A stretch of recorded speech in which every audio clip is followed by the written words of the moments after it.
এই পৃথিবীতে ইসলাম দিয়েছেন যিনি, ইসলামকে বিজয়ী করার দায়িত্ব নিয়েছেন তিনি। এজন্য যারা বিজয়ী করতে বের হয় তাদেরকে সাহায্য করাকেও অবধারিত করে নিয়েছেন তিনি। সাহায্য করবেনই করবেন। ওয়াকানা হাক্কান আলাইনা নাসরুল মুমিনিন। তাহলে আপনার সাধ্যে যা আছে, নবীর সাধ্যে ছিল ধুলো নিয়ে জাস্ট ছুঁড়ে মেরেছেন। 1000 কাফেরের চোখে পৌঁছানো, এক ধুলো, এক মুঠো ধুলো এত মানুষের চোখে কিভাবে পৌঁছাবেন? কিন্তু তার সাধ্যে যা ছিল তিনি করেছেন, বাকিটা আমার আল্লাহ করে দিয়েছেন। তা আমাদের সাধ্য তো সীমিত, আসেন না সীমিত সাধ্যটাই ব্যয় করি, সমাপ্ত আল্লাহ নিজেই করবেন। কিভাবে করবেন ভাবতেই পারবেন না। ইয়ারযুকহু মিন হাইসু লা ইয়াহতাসিব। আল্লাহ এমন জায়গা থেকে রিজিকের ব্যবস্থা করবেন যা কল্পনায় আসবে না। কারণ সমস্ত মানুষের দিল কার হাতে? সমস্ত মানুষের দিল কার হাতে? পৃথিবীর জালেমরা আমাদেরকে জেলে নিয়ে শহীদ করতে পারবে, দিলের রাজত্ব খতম করবে কিভাবে? এজন্য ইমাম আবু হানিফা লাশ হয়েছেন কারাগারের ভেতরে, কিন্তু আজকে আবু হানিফার নাম নিলে অটো দোয়া আসে রহমতুল্লাহি আলাইহি। পয়সা লাগে না, হালুয়া লাগে না, জিলাপি লাগে না, এমনি দোয়া আসে রহমতুল্লাহি আলাইহি। ওই জামানের বাদশারে চেনে কে? মনে রেখেছে কে? কিন্তু মাজলুম আবু হানিফা, মাজলুম ইবনে তাইমিয়া, মাজলুম আহমদ বিন হাম্বল আজও ইতিহাসের পাতায় স্মরণীয় হয়ে আছে। মাজলুমরা এভাবেই যুগে যুগে দামি হয়ে থাকে। আল্লাহ তাআলা এখানে সান্ত্বনা দিয়ে বলছেন, ওয়াযকুরু ইয আনতুম কালিলুম মুস্তাদাফুনা ফিল আরদ। স্মরণ করো সেই সময়ের কথা যখন তোমরা ছিলা সংখ্যায়ও কম, শক্তিতেও দুর্বল। আমাদের সাথে মিল আছে, তাই না? যখন তোমরা ছিলা সংখ্যায়ও কম, শক্তিতেও দুর্বল, তাখাফুনা আন ইয়াতাখাত্তাফাকুমুন নাস, তোমাদের ভয় হতো মানুষ মনে হয় ছো মেরে নিয়ে যাবে। পাখি না ছো মেরে নেয়, মানুষ আবার ছো মেরে নেয় কিভাবে? কিন্তু আল্লাহ ওই শব্দ ব্যবহার করলেন যেভাবে পাখি ছো মেরে, ওই যে মাছ শিকার করে না, ছো মেরে নিয়ে যায়। তোমরা এত ছিলা, এমন অবস্থায় ছিলা, সংখ্যায়ও কম, কালিল, শক্তিতেও দুর্বল, মুস্তাদাফ, তোমাদের অল টাইম ভয় থাকতো। এই মনে হয় সাদা গাড়ি এসে থামবে, গ্লাস কালো গাড়ি সাদা, এই মনে হয় তুলে আমাদেরকে রাস্তা থেকে নিয়ে যাবে, যে কোনো সময় ছো মেরে নিবে। আল্লাহ বলেন ওই সময়ের কথা বলবা না, স্মরণ রাখো। কেন? এরপর আল্লাহ তার নসরত দিয়ে তোমাদেরকে সাহায্য করলেন, তোমাদেরকে শক্তিশালী করলেন। তোমাদেরকে উত্তম রিজিক দিলেন যাতে করে শুকরিয়া আদায় করতে পারো। এজন্য যখন দুর্বল থাকবো সবর করব, যখন এগিয়ে যাব শুকর আদায় করব। 3 নাম্বার কিছু নাই। মুমিনের জীবনে পরীক্ষায় 2টা, মাথায় রাখবেন। ইমানদারের জীবনে 3 নাম্বার কোনো পরীক্ষাই নাই, পরীক্ষাই 2টা। ওয়ানাবলুকুম বিশ-শাররি ওয়াল খাইরি ফিতনা। কখনো আল্লাহ মন্দ দিয়ে পরীক্ষা করবেন, কখনো উত্তম জিনিস দিয়ে পরীক্ষা করবেন। যখন মন্দ সিচুয়েশনে পড়বো সবর করব, যখন উত্তম সিচুয়েশনে যাব শুকর আদায় করব। আলহামদুলিল্লাহ, শুকরের দ্বারাও শান বাড়বে, সবরের দ্বারাও মাকাম বাড়বে। আল্লাহ রাব্বুল আলামিন এগুলো বলার পরে শেষে গিয়ে জানাচ্ছেন, ওয়া ইন তাওয়াল্লাউ ফা'লামু আন্নাল্লাহা মাওলাকুম নি'মাল মাওলা ওয়া নি'মান নাসির। এর আগের আয়াতে আল্লাহ আদেশ দিলেন, আনফাল 39 নম্বর আয়াত, ওয়াকাতিলুহুম হাত্তা লা তাকুনা ফিতনা ওয়া ইয়াকুনা আদ-দীনু কুল্লুহু লিল্লাহ। বড় গুরুত্বপূর্ণ আয়াত। আল্লাহ বলছেন এই কুফরি অপশক্তির বিরুদ্ধে লড়াই চলবে কতদিন জানো বান্দা? লড়াই চলবে ততদিন দুটো লক্ষ্য অর্জিত না হবে যতদিন। জিহাদের উদ্দেশ্য 2টা, মাথায় রাখবেন। সূরা আনফাল আয়াত নম্বর 39 আল্লাহ ক্লিয়ার করে দিচ্ছেন, লড়াই চলবে ততদিন দুটো লক্ষ্য অর্জিত না হবে যতদিন। কোন দুটো লক্ষ্য? 1 নম্বরে হলো হাত্তা লা তাকুনা ফিতনা, যতদিন ফিতনা নির্মূল না হবে লড়াই থামানোর সুযোগ নাই, হাত গুটিয়ে বসে যাওয়ার সুযোগ নাই। লড়াই চলবেই চলবে, চালাতে থাকতে হবে। যতদিন একটা ফিতনা বাকি থাকবে ততদিন ঈমানদার তার সর্বশক্তি নিয়ে ফিতনা দমনের জন্য লড়াই চালাবেই চালাবে। 2 নম্বর, ওয়া ইয়াকুনা আদ-দীনু কুল্লুহু লিল্লাহ, যতদিন সর্বতভাবে আল্লাহর জন্য দ্বীন প্রতিষ্ঠিত না হবে, আল্লাহর জন্য যতদিন সর্বতভাবে প্রতিটা সেক্টরে সেক্টরে দ্বীন প্রতিষ্ঠিত না হবে। আগেরটা হলে এটা এমনিই হবে। দ্বীন প্রতিষ্ঠার পথে বাধাই হলো ফিতনা। ফিতনা নির্মূল হলে বাধা হতে আর বেশি বাকি থাকবে না, কায়েম হতে বেশি বাকি থাকবে না। আল্লাহ বলেন ততদিন পর্যন্ত লড়াই চলবে। আমাদের লড়াই কি থামানোর সময় এসেছে? সারা বিশ্বে মুসলমানদের লড়াই থামানোর সময় এসেছে? আসে নাই। এজন্য যতদিন দাজ্জাল ধ্বংস না হবে ততদিন জিহাদের বিধান রহিত হবে না। জিহাদ চলবে যতদিন দাজ্জাল ধ্বংস না হবে। দাজ্জাল ধ্বংস হওয়ার পর আর জিহাদ লাগবে না। কেন লাগবে না? ফিতনাও নির্মূল হয়ে গেছে, ফিতনা আর থাকবে না। একইভাবে দ্বীনও সর্বতভাবে আল্লাহর জন্য প্রতিষ্ঠিত হয়েছে, এজন্য এরপর আর কষ্ট লাগবে না। কিন্তু যতদিন একটা ফিতনাও বাকি থাকবে হাত গুটিয়ে বসে যাবেন না। আর লড়াই করতে গেলে ভয় আছে, সমস্যা নাই, আল্লাহ জানিয়ে দিলেন, আরে ওরা পিছনে গেলে চলে যা, ওরা মুখ ফিরায় নিলে নেক। ফা'লামু আন্নাল্লাহা মাওলাকুম, জেনে রাখবা আল্লাহই তোমাদের মাওলা, আল্লাহই তোমাদের অভিভাবক, আল্লাহই তোমাদের বন্ধু। আর আল্লাহ যার বন্ধু হয়ে যায় তার অন্য কোনো বন্ধু লাগে না। হাসবুনাল্লাহু ওয়া নি'মাল ওয়াকিল, নি'মাল মাওলা ওয়া নি'মান নাসির। আমরা তো একটা কথা বলি, যার কেউ নেই তার আল্লাহ আছে। আরে ভাই, যার সবার আছে তারও আল্লাহ আছে। দুনিয়ায় আল্লাহ ছাড়া আর আছেই বাকি। দুনিয়ার সব মানুষ মিলে কি করতে পারবে আপনাকে? আপনার মৃত্যু দূরে রাখতে পারবে নাকি আপনাকে কোনো বিপদ থেকে উদ্ধার করতে পারবে? জীবনের সব ক্ষেত্রে সুখে দুঃখে আমাদের সাথে আছেন একজনই, তিনি কে? আল্লাহ। সুতরাং আল্লাহর উপর ভরসাকে সম্বল করে আমরা আমাদের লড়াই চালিয়ে যাব ইনশাআল্লাহ। চূড়ান্ত বিজয় কার হাতে? চূড়ান্ত বিজয় কার হাতে? সুতরাং মুসলমানের নিরাশার কোনো কারণ নাই, কারণ মুসলমানের পরাজয় বলতে কিছু নাই। বেঁচে থাকলে যত সফল, মরে গেলে আরো বেশি সফল। আল্লাহকে দেখানোর মতো তেমন কিছু নাই। সবচেয়ে দামি জিনিস প্রাণ, এটাই যদি আল্লাহর নামে দিয়ে দিতে পারি ইনশাআল্লাহ এটাই হবে পুঁজি, এটাই হবে আমাদের সম্বল। অথবা পাপিষ্ঠদের পাল্লায় এনে উঠায় দেওয়া, এটা কখনোই যুক্তির দাবি হতে পারে না। এই পার্থক্যটা মাথায় রাখা দরকার। অনেক সময় আমরা ইনসাফ করতে পারি না, নিজের বেলায় পারি, আরেকজনের বেলায় পারি না। সমালোচনা করতে গেলে বহুত ক্ষেত্রে আমরা সীমালঙ্ঘন করে ফেলি। আল্লাহ হেফাজত করুক। একটা আদব মাথায় রাখবেন, অমুক তমুককে খারাপ বলেছে তাই সে খারাপ হয়ে যাবে, বিষয়টা সব ক্ষেত্রে এমন না।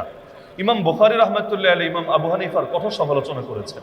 যারা বুখারী শরীফ পড়েছেন সবাই জানেন, কঠোর সমালোচনা করেছেন। এমন সমালোচনা মানে যেটাকে সামনে রেখে বলা যায় যে তিনি ইমাম আবু হানিফাকে ভালো হুজুর দূরের কথা ভালো ইমানদারি মনে করতেন কিনা বড় সন্দেহ আছে।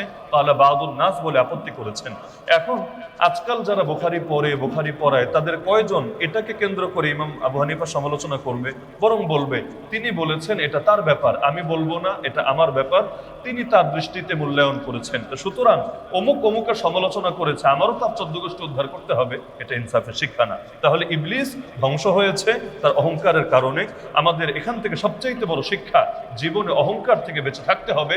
আল্লাহর কোন একটা বিধান নিয়ে দিলের মধ্যে চুলকানি রাখা যাবে না। এমনকি জীবনে আমল যদি একবার করতে নাও পারি, যেমন জিহাদ, বহুত মানুষ জীবনে করতে পারে নাই, কিন্তু তাই বলে অস্বীকার করা যাবে না। আল্লাহ হেফাজত করুন। দ্বিতীয় শিক্ষা, ইবলিস শুধুমাত্র অহংকার দেখিয়ে খান্তি দেয় নাই, আল্লাহর সামনে সে হিংসার প্রকাশ ঘটালো। কিভাবে? আল্লাহ বললেন তুই বের হয়ে যা, ফাহবিত মিনহা ফামা ইয়াকুনু লাকা আন তাতাকাব্বারা ফিহা। ইবলিস এই মুহূর্তে তুমি নেমে যা, তোর কোনো অধিকার নাই তুই এখানে বসে অহংকার দেখাবি। ফাখরুজ ইন্নাকা মিনাস সাগিরিন, তুই বিতাড়িত হয়ে যা, নিঃসন্দেহে তুই লাঞ্ছিতদের অন্তর্ভুক্ত, নিকৃষ্টদের অন্তর্ভুক্ত। ইবলিস ওই সময়ও আল্লাহকে বলে আসলে আল্লাহ যাবো তো ঠিক আছে, শেষ সময় একটা প্রার্থনা আছে। কি প্রার্থনা? ক্বালা আনজিরনি ইলা ইয়াউমি ইউবাসুন। আল্লাহ এই মানুষগুলোকে যতদিন পুনরায় আপনার সামনে দাঁড় না করানো হবে হাসরের ময়দানে, এর আগ পর্যন্ত আমাকে লম্বা সময়ের জন্য ক্ষমতা দেন, ছাড় দেন, ঢিল দেন, অবকাশ দেন। শেষ সময়ও দোয়া করছে আল্লাহর কাছে বিতাড়িত হয়ে। তবে তওবার দোয়া না, বরঞ্চ এই বনু আদমকে যাতে ধ্বংস করতে পারে এজন্য আল্লাহর কাছে ছাড়ের দোয়া, সুযোগের দোয়া। আল্লাহ জানিয়ে দিলেন ঠিক আছে, যেহেতু চেয়েছিস, ক্বালা ইন্নাকা মিনাল মুনজারিন, আমি তোকে অবকাশ দিয়ে দিলাম। চিন্তা করেন, ইবলিস বিতাড়িত হচ্ছে, অভিশপ্ত হচ্ছে, তখন আল্লাহ তার দোয়া কবুল করেছেন। অথচ আমি আপনি আল্লাহর কাছে দোয়াই করি না। আমি আপনি ভাবি আমার মতো পাপীর দোয়া কি আল্লাহ কবুল করবে? বাবা মারা গিয়েছে, তাও নিজে দোয়া করি না, গিয়ে হুজুরকে বলি হুজুর একটু দোয়া করে দেন। মায়ের জন্য দোয়া দরকার, তাও নিজে করি না, গিয়ে হুজুরের কাছে দোয়া চাই, দোয়া করে দেন। হুজুরের কাছে দোয়া চাওয়া নিষেধ না, কিন্তু নিজে দোয়ার কোনো বিকল্প হতেই পারে না। আপনার বাবা আপনার মায়ের জন্য আপনার দিলে যে আবেগ থাকবে, আমাকে 1 লক্ষ টাকা দিলেও সে আবেগ আমার ভেতরে আসবে না। যে আল্লাহ ইবলিসের দোয়া কবুল করতে পারেন, সে আল্লাহ আপনার দোয়া কেন কবুল করবেন না? এজন্য আল্লাহ কোরআনে জানিয়েছেন, বান্দা আমাকে ডাক, আমি তোর ডাকে সাড়া দেবই দেব, মিস হওয়ার কোনো চান্স নাই। তো আল্লাহ তাআলা তাকে ঢিল দিলেন, তাকে সুযোগ দিলেন। সে আল্লাহকে বলে আসলে আল্লাহ যেহেতু আমাকে পথভ্রষ্ট করলেনই এবং এই আদমের জন্য আপনি আমাকে লাঞ্ছিত করলেন, তাকে আমার উপর সম্মান দিলেন, সুতরাং আমি ডান থেকে বাম থেকে সামনে থেকে পেছন থেকে সব দিক থেকে এসে তাদেরকে বিভ্রান্ত করব, তাদেরকে পথভ্রষ্ট করব। আল্লাহর সামনে সে ডাইরেক্ট স্পষ্টভাবে বলল।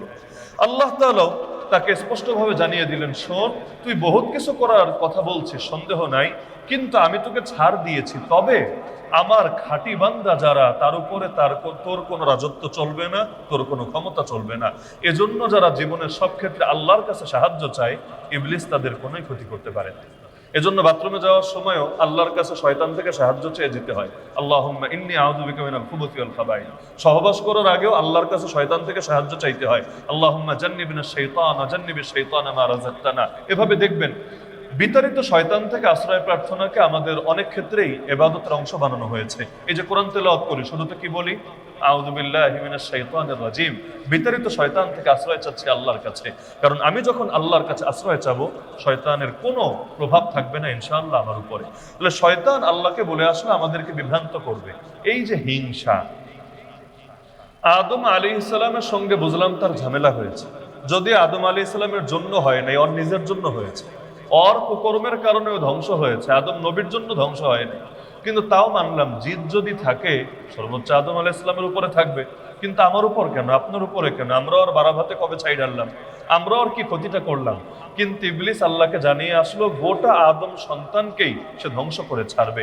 হিংসা এমন একটা নিকৃষ্ট পাপ যেটা মানুষকে হেদায়েত থেকে চির বিতাড়িত করে ছাড়ে এবং দিলের মধ্যে মোহর ফেলে দেয়। আসমানের প্রথম পাপ হিংসা, জমিনের প্রথম পাপ হিংসা।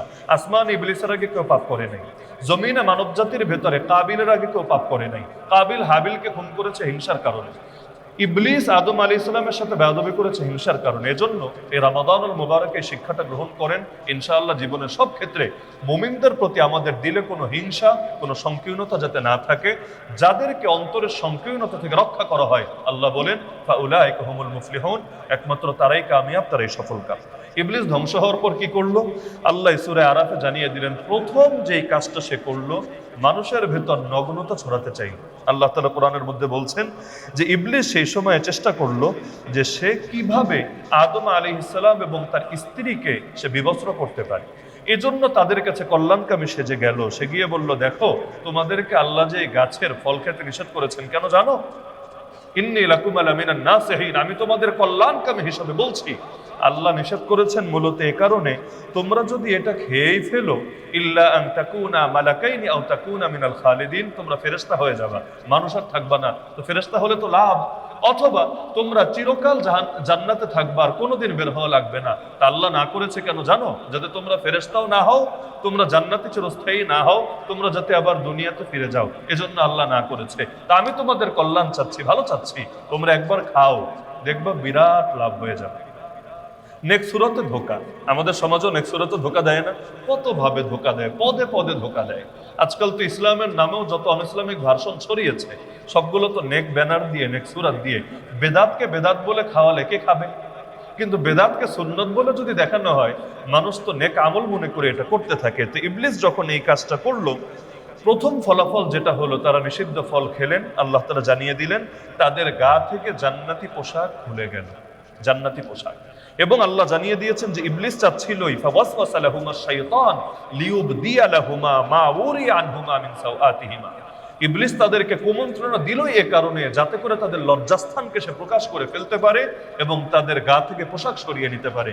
আজকের দুনিয়ায় চিন্তা করে, আজকের দুনিয়ায় যুবক যুবতীদের চরিত্র নষ্ট করছে না এই পোশাকের ক্ষেত্রে ইবলিস কিভাবে নগ্নতা, বিবস্ত্রতা ছড়িয়ে দিচ্ছে। নবীজি জানিয়েছিলেন কিয়ামতের আগে এমন সময় আসবে, মানুষ পোশাক পরেও উলঙ্গ থাকবে, পোশাক পরে উলঙ্গ, কাসিয়াতিন আরিয়াত মুমিলাতিন মাইলাত। বলবেন কিভাবে সম্ভব? আজকের দুনিয়া দেখলে আপনি বুঝবেন, হ্যাঁ এজন্য এভাবে সম্ভব। এজন্য আল্লাহ মুমিনদেরকে আদেশ করেছেন, হে মুমিনরা, আমি পোশাক দিয়েছি দুই টার্গেট সামনে রেখে, একটা না দুইটা। এক নম্বর মাকসাদি হলো তোমাদের লজ্জাস্থান যাতে গোপন থাকে। পুরুষের লজ্জাস্থান কতটুকু, নারীর লজ্জাস্থান কতটুকু, এটা আপনাদের কম বেশি জানা আছে সকলে। একটা পোশাকের এক নম্বর মাকসাদি হতে হবে পোশাক পরার পর তার গোপন অঙ্গগুলো বা আল্লাহ যেটা প্রকাশ করতে নিষেধ করেছেন সেই অঙ্গগুলো যাতে অন্যদের সামনে কিছুতেই ভেসে না ওঠে। পুরুষের জন্য জরুরি, নারীদের জন্য আরো বেশি জরুরি। দুই নম্বর মাকসাদ আল্লাহ বলেছেন ওয়ারিশা, যাতে করে এটা তোমাদের সৌন্দর্য বাড়ায়। আজকাল সৌন্দর্যের জন্য পোশাক সবাই পরে, কিন্তু আল্লাহ বলেছেন সৌন্দর্য দুই নম্বরে, তোমার লজ্জাস্থান পুরোপুরি ঢাকছে কিনা, তোমার সতর পুরোপুরি আবৃত হচ্ছে কিনা, এটা এক নম্বরে। ওয়ালিবাসুত তাকওয়া যালিকা খাইর, আল্লাহ বলে দিলেন তাকওয়ার পোশাকটাই উত্তম, যে পোশাকের মধ্যেও তাকওয়া থাকে। আপনি বলবেন তাকওয়া না দিলে থাকে, তাকওয়া কি আবার পোশাকে থাকে? হ্যাঁ, মূল তাকওয়া দিলেই থাকে, কিন্তু পোশাক সহায়ক হয় দিল রক্ষার ক্ষেত্রে। বলবেন কিভাবে? জাস্ট একদিন অভিজ্ঞতার জন্য আপনি আমার মতো জামা গায়ে দেন, জামা গায়ে দিয়ে সারাটা দিন কাটিয়ে দেন, বাজারে যান, অফিসে যান, সব এই জামা পরে করেন, মাথায় আপনার টুপি বা ধরলাম পাগড়ি, গায়ের মধ্যে লম্বা জামা, আপনি দেখবেন আপনার পোশাকই আপনাকে অনেক পাপ থেকে বিরত রাখতে সহায়যোগী হবে। কিভাবে? আপনার বিবেক বাধা দিবে, হায় এই পোশাক পরে এই পাপ কিভাবে করবো, ছি মানুষ কি বলবে, এই পোশাকের ইজ্জত থাকবে, লোক সমাজে মুখ দেখাবো কিভাবে। এই পোশাকের মধ্যে আলহামদুলিল্লাহ শক্তি আছে। এই পোশাক গায়ে দিয়ে সিনেমা হলে যেতে পারবে, এই পোশাক গায়ে দিয়ে রাস্তার পাশে দাঁড়িয়ে যার সাথে মনে চায় তার সাথে যেভাবে ইচ্ছা সেভাবে চলাফেরা করতে পারবে? পারবে না। পোশাকের মধ্যে শক্তি আছে। এজন্য আল্লাহ বলেছেন তাকওয়ার পোশাককে গ্রহণ করে নিতে। আল্লাহ তাআলা আমাদেরকেও তাকওয়ার পোশাক গ্রহণ করার তৌফিক দান করুন। আল্লাহ তাআলা সূরা আরাফের মধ্যে আরো বিশেষ আদেশ দিচ্ছেন যে নামাজ যখন পড়বা প্রত্যেক নামাজের সময় সৌন্দর্যের উপকরণ গ্রহণ করবা। খুদু যিনাতাকুম ইনদা কুল্লি মসজিদ। সৌন্দর্যের উপকরণ মানে কি? এখান থেকে মুফাসসিরিনে কেরাম ব্যাখ্যা করেছেন, যেই কাপড় পরে কোনো ভদ্র মানুষের সামনে যাওয়া যায়, কোনো ভালো অনুষ্ঠানে অ্যাটেন্ড করা যায়, নামাজ আসার সময় ওই কাপড় পরে আসাটা ইসলামের শিক্ষা এবং আয়াতের শিক্ষা। আমরা নামাজ পড়ি কোন কাপড়ে? কখনো এমনও হয় যে আমরা এমন কাপড়ে নামাজ পড়ছি যে আমাকে যদি এখন চেয়ারম্যান ডাকে, কমিশনার ডাকে, এমপি ডাকে, এ কাপড় পরে যেতে পারবো? এটা আমার বিবেকে বাঁধবে। কাপড়ের তো বহুত ভার্সন আছে। আমরা ঘরের মধ্যে এক ধরনের কাপড় পরি, বাইরে গেলে এক ধরনের কাপড় পরি। আমার নামাজের সাথেও কাপড়ের সম্পর্ক আছে। ঘরে স্যান্ডো গেঞ্জি গায়ে দিয়েছিলেন, নামাজও স্যান্ডো গেঞ্জি গায়ে দিয়ে এসে লুঙ্গি একটা পরে এসে নামাজ শুরু করে দিলেন। হ্যাঁ, এটা হারাম হবে না এবং এর দ্বারা নামাজ নষ্ট হয়েছে এই ফতোয়া কেউ দিবে না, কিন্তু আয়াতের শিক্ষার বিপরীত হবে এবং আল্লাহ যে পরামর্শ দিয়েছেন এর ব্যতিক্রম হবে। এজন্য চেষ্টা করবেন মসজিদে যখন আসবেন উত্তম পোশাকে আসতে, সৌন্দর্য প্রকাশ পায় এমন পোশাকে আসতে। এরপর আল্লাহ আদেশ করে দিলেন, তোমরা খাও, তোমরা পান করো, তবে অপচয় করো না। তোমরা খাও, তোমরা পান করো, তবে অপচয় করো না। নিঃসন্দেহে অপচয়কারীদেরকে আল্লাহ তাআলা ভালোবাসেন না। অপচয় দুই রকম হয়, একটাকে আরবিতে বলে তাবযীর আর একটাকে বলে ইসরাফ। তাবযীরকে আমরা সহজ বাংলায় বলতে পারি অপব্যয়। অপচয় না, অপব্যয়। অপব্যয় মানে কি? আপনি যদি একটা টাকাও সিনেমা হলের জন্য দেন, একটা টাকাও কোনো পাপের পেছনে ব্যয় করেন, ওই এক টাকা এটাও আপনার আমলনামায় অপব্যয় হিসাবে লেখা হবে এবং যারা এটা করে তাদেরকে শয়তানের ভাই বলা হয়েছে কোরআনে। ইন্নাল মুবাযযিরিনা কানু ইখওয়ানাশ শায়াতিন। অনেকে বোঝে না যে শয়তানের ভাই কাদেরকে বলা হলো। যারা শুধুমাত্র অপচয় করে তাদেরকে না। উযু করতে গিয়ে পানি বেশি ব্যয় করে ফেলেছে, আপনি বলবেন তুই শয়তানের ভাই? না, না, এটা ভুল, এটা আয়াতে শিক্ষা না। যারা অপব্যয় করে, একটা টাকাও যদি, একটা টাকা দিয়ে সে ওই যে সিগারেট খায় না, তারপর মদ খায় না, বিভিন্ন নিষিদ্ধ জিনিস যে খায়, এখানে যদি এক টাকাও ব্যয় করে তারপরও সে শয়তানের ভাই হয়ে গিয়েছে। আর খাবারের পেছনে, এই যে আজকে ইফতারের টাইম আসে, 2000 টাকা ইফতারে ব্যয় করলেন, সমস্যার কিছু নাই, যদি নষ্ট না করেন, পুরোটা খেয়ে থাকেন, আপনাকে শয়তানের ভাই বলা হয় নাই। আল্লাহ বলে দিচ্ছেন খাওয়ার সুযোগও আছে, পান করার সুযোগও আছে, যত বড় খাও, যত বড় পান করো, তবে নষ্ট কইরো না। নষ্ট করলে আল্লাহ ভালোবাসবেন না। শয়তানের ভাই হবা না, কিন্তু আল্লাহ ভালোবাসবেন না, দুইটা দুই জিনিস। এজন্য খাবারের ক্ষেত্রে অপচয় থেকে বিরত থাকবেন ইনশাআল্লাহ। বিশেষ করে হোটেলেই খান আর বাসায় খান, যেখানেই খান না কেন। আজকাল মুসলিম বিশ্বে এই পরিমাণ অপচয় হয়, আল্লাহ মাফ করুন। হারামাইন শরীফাইনের সফরে গেলেও মাঝে মাঝে আফসোস হয়, এই আরব জাতি আল্লাহ তাদেরকে কত সম্পদ দিয়েছে, কিন্তু যেই পরিমাণ তারা প্রতি বেলায় নষ্ট করে, এগুলো যদি ফিলিস্তিন সহ পৃথিবীর মাজলুম জনপদে সরবরাহ করা যায়, ইনশাআল্লাহ খাবারের সংকট দূর হয়ে যাবে। আল্লাহ আমাদেরকে অপচয় থেকে বিরত থাকার তৌফিক দান করুন। আল্লাহ রাব্বুল আলামিন সূরা আরাফের মধ্যে বিভিন্ন নবীর ইতিহাস তুলে ধরেছেন। কমন চিত্র, নবীদের নাম ভিন্ন, সময় ভিন্ন, সমাজ ভিন্ন, কিন্তু চিত্রটা কমন। আল্লাহ তাআলা নূহ আলাইহিস সালাম, হুদ আলাইহিস সালাম, শুআয়ব আলাইহিস সালাম, সালেহ আলাইহিস সালাম, মুসা আলাইহিস সালাম, পরপর সমস্ত নবীদের নাম আনলেন। সমস্ত নবীর একই দাওয়াত দিল। দাওয়াতের মূল কথা দুইটা। এক হলো উবুদুল্লাহ, আল্লাহর ইবাদত করো। ইবাদত একমাত্র আল্লাহর জন্য হবে। ইবাদত সেটা যে ইবাদতই হোক। নামাজ একমাত্র কার জন্য হবে? কোরবানি একমাত্র কার জন্য হবে? মানত একমাত্র কার জন্য হবে? কসম খাওয়া একমাত্র কার জন্য হবে? সব ইবাদত যা কিছু হতে পারে, এখানে নামাজ বলে কথা না। সেজদা একমাত্র কার জন্য হবে? মাজারে গিয়ে অন্য কাউকে সেজদা না, কসম অন্য কারো নামে না, মানত অন্য কারো নামে না। ইয়াকা না'বুদু, ইবাদত একমাত্র আপনারই। তো নবীদের একটা দাওয়াত ছিল ইবাদত করবা আল্লাহ, আর আরেকটা দাওয়াত মা লাকুম মিন ইলাহিন গায়রুহ, তিনি ছাড়া তোমাদের আর কোনো মাবুদ নাই, আর কোনো খোদা নাই, ইবাদতের উপযুক্ত দ্বিতীয় আর কেউ নাই। বলবেন একটার ভেতরেই তো আরেকটা চলে আসে, দুইটা আলাদা কেন? হ্যাঁ, দুইটা আলাদা কারণ বহুত মানুষ এমন আছে যারা একটা পারে কিন্তু আরেকটা পারে না। কালেমার মধ্যেও কিন্তু দুইটাই আছে, লা ইলাহা, নেই কোনো মাবুদ, দেয়ার ইজ নো গড, ইল্লাল্লাহ, বাট আল্লাহ, সিরেফ আল্লাহ, শুধুমাত্র আল্লাহ। প্রথমে অস্বীকার করে, পরে স্বীকার করে। অস্বীকার কারে করে? আল্লাহ ছাড়া যত মাবুদ হতে পারে সবাইকে অস্বীকার করে, আর একমাত্র আল্লাহকে স্বীকার করে। তার মানে মুসলমান হতে চাইলে অস্বীকারও লাগবে, স্বীকারও লাগবে। আবু তালেব কি আল্লাহকে স্বীকার করতো না? করতো।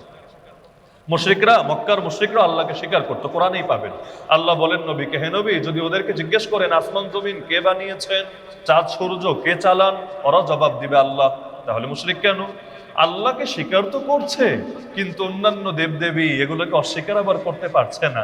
এজন্য ইবাদত করার সময় সেজদায় একটা আল্লাহকে দিচ্ছে, আর একটা হবল দেবতা, আর একটা উজ্জা দেবতা, আর একটা লাত দেবতা, আর একটা মানাত দেবতা, এভাবে দিচ্ছে। বাংলাদেশেও বহুত মানুষের দুই খোদা আছে। বলবেন কিভাবে? মসজিদে আসলে সালাত একমাত্র আল্লাহর জন্যই করছে, মসজিদে তার রব একমাত্র আল্লাহ, কিন্তু পার্লামেন্টে তার রব আবার অন্য কেউ। জাকাত দিতে গেলে তার রব একমাত্র আল্লাহ, কিন্তু বিচার করতে গেলে তার রব আবার অন্য কেউ। সেখানে আল্লাহর আইন দিয়ে হবে না, অন্য আইন চূড়ান্ত, আল্লাহরটা বাদ তারটাই সেখানে চূড়ান্ত। এই যে দুই নৌকায় যারা পা দেয়, যে আল্লাহ মসজিদে চলবে, মাদ্রাসায় চলবে, মাহফিলে চলবে, খানকায় চলবে, তাবলিগে চলবে, অন্য ক্ষেত্রে চলবে, অর্থনীতিতে চলবে না, বিচার আচারে চলবে না, আইন কানুনে চলবে না, শিক্ষা দীক্ষায় চলবে না, সভ্যতায় চলবে না, সংস্কৃতিতে চলবে না, তাহলে এক খোদা থাকলো কিভাবে? এক খোদা মানে জীবনের সব ক্ষেত্রে বিধান চলবে কয়জনের? এই সূরায় আল্লাহ জানিয়েছেন আলা আলাহুল খালক ওয়াল আমর, সৃষ্টি ও তার, বিধান ও তার। সৃষ্টি করেছেন যিনি, বিধানও দিবেন তিনি। আরে ভাই, আমি যদি একটা ঘর বানাই, ওই ঘরে আমার কথা অনুসারে আপনাকে থাকতে হবে। আপনি ভাড়া থাকেন, আমার রুলস মেনেই থাকতে হবে, না হলে ভাগেন, আমি বের করে দিব আপনাকে। তাহলে আমি আসল বাড়িওয়ালা না, দুনিয়ার আসল মালিককে? তা যেই আল্লাহ সৃষ্টি করেছেন সেই আল্লাহর জমিনে থেকে আল্লাহর বিধানকে বুড়া আঙ্গুল দেখাবেন, সুদ ভিত্তিক অর্থনীতি চালাবেন, আর বলবেন নামাজ পইরা কপালে দাগ ফেলে দিলেই ছক্কা, একদম জান্নাতে চলে যাব? না না, এত সহজ না। আল্লাহর বিরুদ্ধে যুদ্ধ, সুদ মানে আল্লাহর বিরুদ্ধে যুদ্ধ। আর আপনি সুদের রক্ষক, আপনি সুদের ধ্বজাধারী, তার মানে আপনি আল্লাহর বিরুদ্ধে যুদ্ধকারী। তাহলে সুতরাং আল্লাহর বিরুদ্ধে যুদ্ধে যদি নামে নেই, দুই চারটা ইবাদত দিয়ে জান্নাতে চলে যাবেন, এত সহজ? তো নবীদের দাওয়াতের মূল কথা দুইটা, মাথায় রাখবেন, একটা না। এক হলো একমাত্র আল্লাহকে ধরতে হবে, দুই নম্বর আল্লাহ ছাড়া যত দেবদেবী, যত খোদা হতে পারে, সেটা দৃশ্যমান হোক অদৃশ্য হোক, সমস্ত রবকে অস্বীকার করতে হবে। নবীরা যখন এই দাওয়াত দিয়েছেন, তাদের সমাজের লোকদের জবাব কি হয়েছে আল্লাহ জানিয়েছেন। মজার ব্যাপার, সমস্ত নবীদের জাতির জবাব ঘুরে ফিরে একই হয়েছে। যেমন নূহ আলাইহিস সালাম যখন দাওয়াত দিলেন, তার জাতি বলল, সূরা আরাফ আয়াত নম্বর 61, তার জাতি আয়াত নম্বর 60 এবং 61, তার জাতি তাকে বলল, ইন্না লানারাকা ফি যালালিম মুবিন, হে নূহ, আমরা দেখতে পাচ্ছি তুমি স্পষ্ট গোমরাহির মধ্যে পড়ে আছো। নাউযুবিল্লাহি মিন যালিক। নূহ নবী গোমরাহিতে পড়ে আছে, আর তার জাতি হকের উপর আছে। ওরা হক বুঝে উল্টে ফেলেছে, হক্কানিয়াতের ঠিকাদারি পেয়ে গেছে, একমাত্র ডিলার, যাদের আর কোনো এজেন্টও নাই, একমাত্র ডিলার হয়ে নবীরা বলছে, আমরা দেখতে পাচ্ছি তুমি গোমরাহ, এবং যেন তেন গোমরাহি না, সুস্পষ্ট গোমরাহির মধ্যে তুমি পড়ে আছো। নবী কি জবাব দিলেন? 61 নম্বর আয়াতে আল্লাহ বললেন, নবী বললেন, ইয়া কওম, আরে হে আমার জাতি, লাইসা বি যালালাহ, আমার কোনো গোমরাহি নাই, কোনো গোমরাহি আমার ভেতরে নেই, একটাও নাই। ওয়ালাকিন্নী রাসূলুম মির রাব্বিল আলামিন, আমি তো রব্বুল আলামিনের পক্ষ থেকে প্রেরিত রাসূল। কিন্তু এই জবাবে তাদের কোনো কাজ হলো না। একই জবাব তাদেরকে দিতে হলো কাকে? নবী হুদ আলাইহিস সালাম। তিনি যখন আদ জাতির কাছে আসলেন, এসে দাওয়াত দিলেন, একমাত্র আল্লাহর ইবাদত করবা, আর কোনো রবের সঙ্গে সম্পর্ক রাখা যাবে না, অস্বীকার করবা। তারা কি বলল? একই সূরা 66 নম্বর আয়াতে তার জাতি কি বলল আল্লাহ জানিয়েছেন। তারা বলল, ইন্না লানারাকা ফি সাফাহা, আমরা দেখতে পাচ্ছি তুমি স্পষ্ট নির্বুদ্ধিতার মধ্যে পড়ে আছো। নবী নূহ আলাইহিস সালামের জাতি বলেছিল স্পষ্ট গোমরাহি, আর ওরা বলছে নির্বুদ্ধিতা, হাবামি, বলদামি। আরে এই যুগে কি এগুলো চলে? এভাবে কি হবে এই দেশের ভেতরে? তাকে বলছে যে আমরা দেখতে পাচ্ছি তুমি হাবামির মধ্যে আছো, বলদামির মধ্যে আছো, নির্বুদ্ধিতার মধ্যে আছো। ওয়া ইন্না লানাযুন্নুকা মিনাল কাযিবিন, এবং আমরা তোমাকে মিথ্যাবাদী মনে করছি। নাউযুবিল্লাহি মিন যালিক। নবী নাকি মিথ্যাবাদী, আর ওরা সত্যবাদী। নবী কি বলে জবাব দিলেন? একই জবাব, ক্বালা ইয়া কওমি লাইসা বি সাফাহা ওয়ালাকিন্নী রাসূলুম মির রাব্বিল আলামিন। আরে পাগল, আমার কোনো নির্বুদ্ধিতা নাই, আমি বোকামের কোনো কাজ করছি না, আমি রব্বুল আলামিনের পক্ষ থেকে প্রেরিত একজন রাসূল। একই পরিণতি হলো। একইভাবে আল্লাহ জানান, সামুদ জাতির নিকট আমি সালেহ আলাইহিস সালামকে পাঠালাম। আল্লাহ তাআলা এখানে একটা শব্দ ব্যবহার করেছেন, আখাহুম। আখুন মানে হলো ভাই, আরবিতে আখুন শব্দের অর্থ হলো ভাই। আল্লাহ বলেন সামুদ জাতির নিকট তাদের ভাই সালেহকে পাঠালাম। মানে কি? আপনি জানেন যে মুসলমান হলো মুসলমানের ভাই, তাহলে সামুদ জাতির লোকেরা তো অধিকাংশই তখনও কাফের। আল্লাহ কেন বললেন সামুদ জাতির নিকটে তাদের ভাই সালেহকে নবী বানিয়ে পাঠালাম? তাহলে আল্লাহকে ইসলামে ভ্রাতৃত্ব স্বীকার করেন না? অবশ্যই করেন, এটা তো আল্লাহ শিখিয়েছেন। তাহলে এখানে কাফেরদের ভাই নবীকে কেন বলা হলো? জাতিগত সম্পর্ক, বংশীয় সম্পর্ক ভিন্ন জিনিস, ঈমানি সম্পর্ক ভিন্ন জিনিস। কারো বাপ যদি কাফেরও হয়, এর দ্বারা তার সাথে সন্তানের সম্পর্ক অটো নাই হয়ে যায়। এর মানে এটা না যে বাপরে আমি বাপ বলেই পরিচয় দিব না, আমি তার হক আদায় করব না, বরঞ্চ কোরআন তো বলে দিয়েছে যে তাদের হক যেটা ইসলাম অবধারিত করে দিয়েছে, কাফের হলেও সেই হক আদায় করতে হবে। আর যে বিধানগুলো আলাদা সেটা ভিন্ন, যেমন সালাম দেওয়া যাবে না, কোনো কাফেরকে সালাম দেওয়া যায় না। একইভাবে মিরাসের মাসালা আরো কিছু ক্ষেত্রে বৈচিত্র্য আছে। কিন্তু বাপ যদি কাফেরও হয়, মা যদি কাফেরও হয়, যেমন অনেক সাহাবীদের ছিল, কিন্তু তাই বলে বাপরে বাপ বলে স্বীকার করা যাবে না, মাকে মা বলে স্বীকার করা যাবে না, বিষয়টা এমন না। আদম আলাইহিস সালামের নিসবতে দুনিয়া সবাই তো সবার ভাই, কারণ সকলের আদি পিতাকে আব্বা আদম আলাইহিস সালাম। একইভাবে নূহ আলাইহিস সালাম আমাদের পিতা, কারণ ওই যে জলোচ্ছ্বাস যখন আসলো সবাই তো মরে গেল, এরপর দুনিয়াতে যারা এসেছিল ওই তার পুত্রদের মাধ্যমেই বংশবিস্তার লাভ করেছিল। নবীর বিবেচনায় দেখলে সবাই তো সবার ভাই। এখন একজন কাফেরের গা যদি কাটে, তার গা থেকেও যে রঙের রক্ত বের হবে, আমার গা যদি কাটা হয় আমার গা থেকেও এই রঙের রক্ত বের হবে। এজন্যই এই বংশীয় বা সামাজিক বা জাতীয় ভ্রাতৃত্বের দাবিতেই আমাদের জন্য করণীয় হলো তারাও যাতে জাহান্নাম থেকে মুক্তি পেয়ে যায়, তারাও যাতে আল্লাহকে চিনতে পারে, দুনিয়া এবং আখিরাতে সফল হতে পারে, এর জন্য চেষ্টা করতে থাকা। এজন্য এক ইহুদি কিশোর মরে মরে অবস্থা, মুমূর্ষ অবস্থায় নবীজি তাকে গিয়ে বললেন, তুমি কালেমা পড়ো, লা ইলাহা ইল্লাল্লাহ মুহাম্মাদুর রাসূলুল্লাহ। আচ্ছা, ও কালেমা না পড়লে নবীর কি সমস্যা? ইহুদি বংশের ইহুদি ছেলে মরছে, ও কালেমা না পড়লে নবীর কি সমস্যা? ওই মরার আগেও নবী গিয়ে তাকে বুঝাচ্ছেন, তুমি কালেমাটা পড়ে নাও। এখন একবার তাকায় নবীর দিকে, একবার বাপের দিকে, আবার নবীর দিকে, আবার বাপের দিকে। তার বাবা তার মনের অবস্থা বুঝে ফেলল, বলল, আতি আবাল কাসিম, তুমি কাসেমের পিতার কথাই অনুসরণ করো। নবীর এক পুত্রের নাম ছিল কাসেম, এজন্য বলা হতো আবুল কাসেম, কাসেমের আব্বা। আমরা অনেক সময় ডাকি না সন্তানের নাম ধরে, কাসেমের বাবা, মানে তোমরা মুহাম্মাদের কথারই অনুসরণ করো। ছেলে সঙ্গে সঙ্গে পড়লো লা ইলাহা ইল্লাল্লাহ মুহাম্মাদুর রাসূলুল্লাহ। কিছুক্ষণ পরে মারা গেল। নবীজি বললেন তার জন্য জান্নাত অবধারিত হয়ে গেল। কত বড় সৌভাগ্যের কথা! এজন্য আমরা শুধুমাত্র মুসলমানদেরকে নিয়ে ভাবলে হবে না। আল্লাহ কোরআনে বলেছেন, তোমরা শ্রেষ্ঠ জাতি, তোমাদেরকে বের করা হয়েছে সমস্ত মানুষের জন্য, সমস্ত ঈমানদার না, সমস্ত মানুষের জন্য। সুতরাং যতদিন পর্যন্ত একজন মানুষও জাহান্নামের দিকে চলতে থাকবে, ততদিন পর্যন্ত আমার নীতি নৈতিকতা না, শুধু আমার ঈমানের দাবি হবে, আমি চেষ্টা করব তাকে এখান থেকে ফিরিয়ে আনতে, তাকে রবের পথ দেখাতে। যার ঈমান নাই তাকে ঈমানের দাওয়াত দিতে, যার আমল নাই তাকে আমলের দাওয়াত দিতে, যার চরিত্রের সমস্যা তাকে চরিত্রের দাওয়াত দিতে, যার যেখানে ত্রুটি তাকে সেটা বোঝাতে। আল্লাহ রাব্বুল আলামিন সবাইকে তৌফিক দান করুন। তো তিনি যখন দাওয়াত দিলেন, তার জাতিরও একই জবাব আসলো। এরপর গিয়ে আল্লাহ তাআলা নবী লূত আলাইহিস সালামের কথা জানালেন। তার জাতি সমকামিতা করতে সকলেই জানেন, যদিও এখনের চাইতে ভালো ছিল। দুই কারণে।